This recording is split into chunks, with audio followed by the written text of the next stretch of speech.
अस्सलामुअलैकुम, welcome to my YouTube channel mister physics 54। मैं हूं जैन और आप देख रहे हैं मिस्टर फिजिक्स 54। आज की इस वीडियो में chapter number 5 9th class physics new book के अकॉर्डिंगली हम न्यूमेरिकल्स करने जा रहे हैं। इन न्यूमेरिकल में सबसे पहले आप लोगों ने जो चीज करनी होती है वो आपकी सबसे इंपॉर्टेंट चीज है इन फार्मूलाज को समझना। फार्मूले ये वो मैंने लिखे यहाँ भी, इसके अलावा भी इसमें हम यूज कर सकते हैं, लेकिन मैंने जो पहले 3 न्यूमेरिकल करवाने मेरे उसके हिसाब से ये फार्मूले लिखे। मोस्टली यही न्यूमेरिकल आप इस चैप्टर के फार्मूले जो मैंने आपको सामने लिख दी। ये वर्क का फार्मूला है, ये भी वर्क है जब आपके पास एंगल गिवन हो। ये काइनेटिक एनर्जी का फार्मूला, ये मास है, वेलोसिटी। ये पोटेंशियल एनर्जी है, मास, ग्रेविटेशन, एक्सेलरेशन, हाइट। पावर का फार्मूला वर्क ओवर टाइम, और ये एफिशिएंसी है जो आपने फाइंड आउट करनी होती है परसेंटेज में। अब हम करते हैं न्यूमेरिकल नंबर 5.1।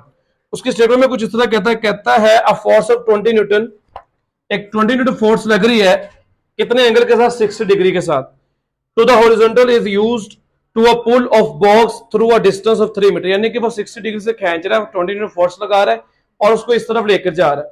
जब यहां तक आया उसे 3 मीटर हो गए, तो कहते हैं वहां से यहां तक आते हुए इसको कितना वर्क करना पड़ा, आपने वो फाइंड आउट करना है। तो उसके लिए आपने वैल्यूज पुट करनी है बड़े ध्यान से। तो आपके पास फोर्स कितनी है, वो 20 है। डिस्टेंस कितना आपके पास 60, सॉरी डिस्टेंस आपके पास 3 है, और एंगल आपके पास कितना है 60।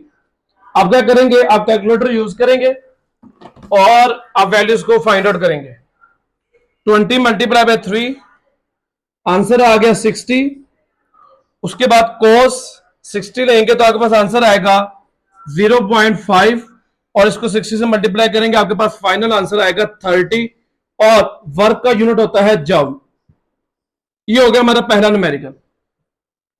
दूसरे न्यूमेरिकल की स्टेटमेंट पढ़ने के लिए हम दोबारा, a body moves a distance of 5 metres in a straight line. एक जिस्म जो है वो मूव कर रहा है 5 मीटर एक सीधे रास्ते से। तो आपके पास डिस्टेंस, सबसे पहले तो आप वहां पे क्या लिखें, डिस्टेंस जो कि 5 मीटर है। उसके बाद कहता है फोर्स जो उसके ऊपर लग रही है वो है 8 न्यूटन। फोर्स कितनी लग रही है, 8 न्यूटन। वो आप यहां पे लिख दें। If the work done is 20 जॉल, अगर वो कहता है वर्क जो है 20 जॉल में फिनिश करता है, तो आप लोगों ने बताना है कि उसने कितने एंगल से वो वर्क डन किया। यानी कि आपने यहां पे अब एंगल फाइंड आउट करना है। Is that clear? कैलकुलेटर पकड़ेंगे हम। हमारे पास जो वैल्यूज है वो यहां पे हम पुट करते हैं। वर्क की वैल्यू हमारे पास क्या है, 20 जॉल। फोर्स हमारे पास 8, डिस्टेंस हमारे पास 5, और cos theta as it is. 8 multiply by 5 करेंगे तो आपके पास आएगा 40, 20 एज इट इज, और ये cos theta as it is. 20 over 40 cos theta. 20 को डिवाइड करेंगे तो आपके पास जो आंसर आएगा वो है 0.5 is equal to cos theta. अब आपको एंगल चाहिए।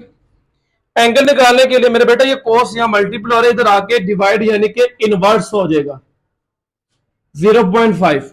इनवर्स लेने के लिए शिफ्ट का बटन दबाएं, कैलकुलेटर से कॉस दबाएं, कॉस इनवर्स आ जाएगा, वैल्यू लिख दें आगे। तो आपके पास फाइनल रिजल्ट बचा 60 डिग्री। ये आ गया आपके पास एंगल। अब मेरे बेटा आपने फाइंड आउट करना है, फाइंड आउट कह रहा आपने करना है न्यूमेरिकल नंबर 5.3। कहता है एन इंजन रेजिज 100 किलोग्राम। किलोग्राम जो बेसिकली यूनिट होता है वो मैस का है, इसलिए मैंने यहां पे क्या लिखा हुआ है, mass is equal to 100 kilogram. Height क्या है 80 मीटर इन 25 सेकेंड, यानी कि 80 मीटर उसने आपको हाइट दी है और टाइम दिया हुआ है 25 सेकेंड। फाइंड क्या करनी है आपने, what is the power of engine.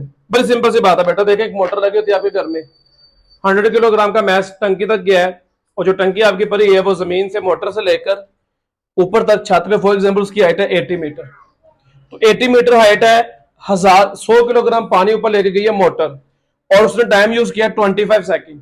तो इतने टाइम में उसने पावर कितनी कंज्यूम की आपने वो फाइंड आउट करनी है। बड़ा सिंपल सा क्वेश्चन है, पावर हमने क्या करनी है, फाइंड आउट करनी। तो इसका सोल्यूशन करते हैं। पावर का फार्मूला ये यूज करेंगे। अब आप देखेंगे पावर के फार्मूले में वर्क है, लेकिन हमारे पास यहां पे डाटा पे वर्क नहीं है। तो पहले हम क्या करेंगे, वर्क फाइंड आउट करेंगे, देन उसके बाद जो है ना यहां पे हम इसको वैल्यू पुट करके पावर निकालेंगे। तो वर्क का फार्मूला क्या था, एफ एस। आप इस एस को एच भी लिख सकते हैं। Is that clear? एफ आपके पास कितना है? आपके पास एफ भी नहीं है, एफ आपके पास बिल्कुल भी नहीं है। अब एफ भी आपको चाहिए, तो उसके लिए हम एक फॉर्मूला यूज करेंगे इस न्यूमेरिकल्स में, W is equal to mg, जो कि फोर्स इक्वल होता है। अभी थोड़ा आपको मैं सिनेरियो समझा दूं, ये क्या चीज है। आपने चैप्टर नंबर 3 में वेट पढ़ा था, वहां पे वेट का फार्मूला था W is equal to mg, और उसके डेफिनेशन में बोला था weight is a force, force of gravitation. तो वेट भी एक फोर्स है, तो ये दोनों क्वांटिटीज का यूनिट सेम है, तो जो इसका फार्मूला होगा वही फोर्स का फार्मूला होगा। तो यहां पे एफ की जगह क्या आ जाएगा? mgh। ये आ गया आपके पास वर्क। ये वाली वैल्यूज इस फार्मूले में यहां पे पुट कर दे, तो आपके पास बन जाएगा mgh ओवर टी। मैस आपके पास 100 है, जी कांस्टेंट है, 10 है, हाइट आपके पास कितनी है? 80, और टाइम आपके पास कितना लग रहा है? 25। ऊपर वाली वैल्यूज को हम क्या करेंगे? अब कैलकुलेट, और उसका आंसर लिखेंगे। 100 मल्टीप्लाई बाय 10 मल्टीप्लाई बाय 80, तो आपके पास जो आंसर है वो है 80,000 डिवाइडेड बाय 25। इसको डिवाइड करते हैं 25 से, आपके पास आंसर बचेगा